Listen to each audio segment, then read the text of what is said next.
resource planning ngarang ye khoi gi sustainable development and the resource utilization topic sing du gi makha cha tharak pane resource fazana mapung phana khoi season ba da ka oi lik na season ba ta ka oi ba sustainable development da ka oi ba duna resource planning ji yam necessary oi ba process am oi re ina planning to the share the resource planning is a technique or a skill or proper utilization of resources live resources learn tum ko resource mayam du haina sina buduni resource planning has ngasi na sina gada ba hayna sina gada ba ngasi na suyam sina gada ba hayna suyam sina gada ba have the noina ya thoga plan to thoga to Borom ya thoga madune resource planning has stages of resource planning first akhoi gi kari lairi ki akhoi gi laibu resources kari no have them khangdo ba to ka wa country amada haitar ga di akhoi yot ki mineral iron ore kyam leiba aluminum ore kya leiba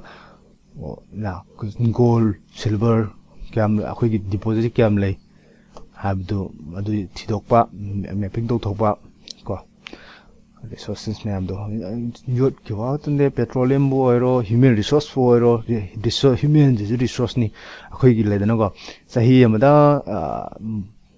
graduate किया लेबा undergraduate किया graduate किया PhDs किया research fellow किया doctor किया engineer किया high बात कुम्भ में आम resource तो अदुगा train से कराए दे लेरी या engineering apa engineering institute की थोड़ा इबा और BE सिंग और engineer sing si architect sing si karam from the sali demographic dividend karam jaga da concentrate tawri haibona sing ba dugumba mayam du jeb thoktoy ne resource da haina phajana singna sijina na bako resource na tane moi engineer bu or doctor bu or any ya research fellow sing ju bu or koi countries ki human resource na tane adana the identification is important keke lady keke late scam lady no have them adu identification to top first step the second step the high level resources sing adu kadayam for season of ngami ko kudum moina petroleum phangya khoi manipur ko haji po season ngam de thau sungani kholani ma'am tawe di kharam thing de hadna dum petroleum to jampur do phangi tabi ngom do phangi na dum tawraga haji puchi na ba lokthok po exploit to ngam dris akhoi gi ya kano sinane akhoi gi technology leite akhoi sagi ko akhoi gi sai technology le jaram taraga di thoina kesu problem oi problem oi je akhoi sai technology le jada mi la ga sungara di ko di akhoi de machung khara ta hobu de hena kem phangoi da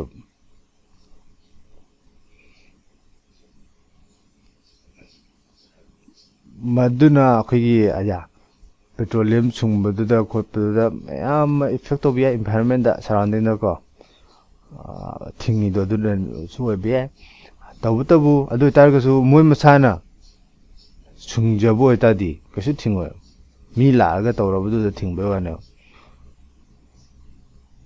hakudumuna hariba tamil tariba chambu tariba akoi ichinau ching du da moi da ko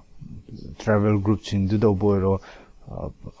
moi da exploitation right to pi ta ga di moi ma sai ri kano le jata ga di technology le jata ga di kem problem le ro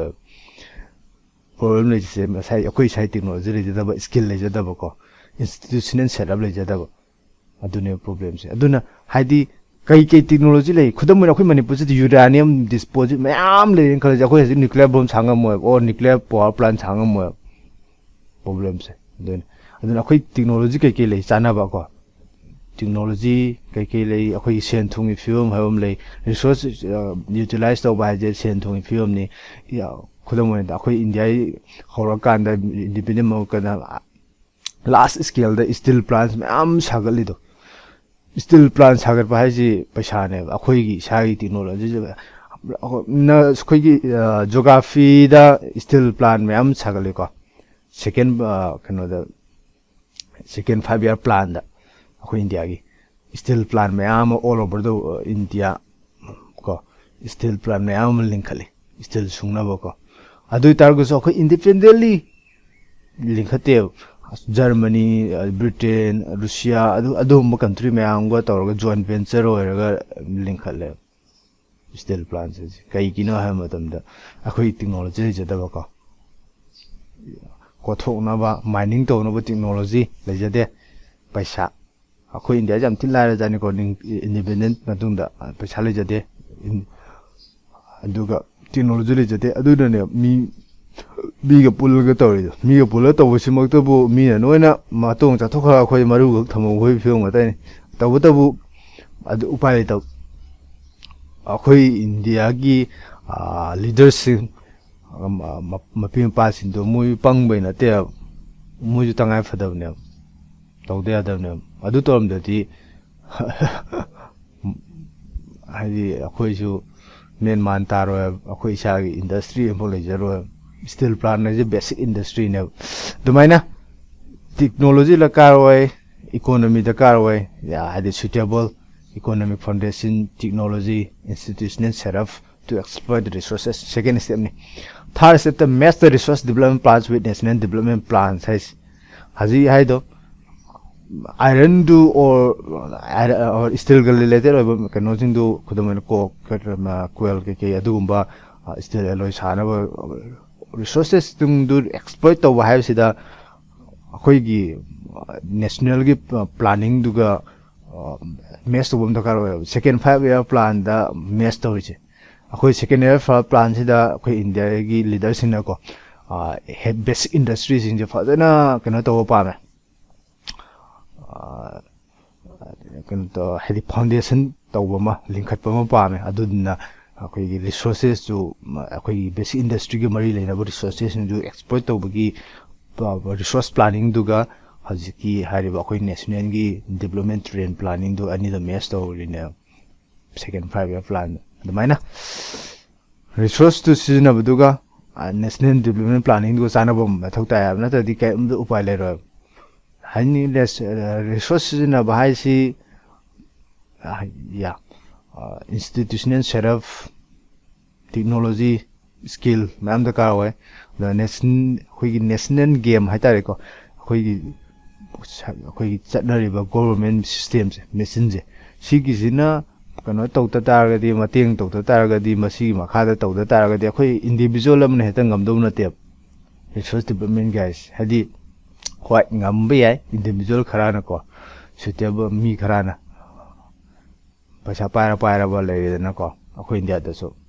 mayama consortium mayama moi amma khara de manga taradu na tana akhoi sa ne heta individually privately to ya duna te the government gi law habum zulai ko law duna yadre hadi privately mining to ba ka do ba sigumba steel planning khat pado law no mu yadra ga de du sia ponte ba duna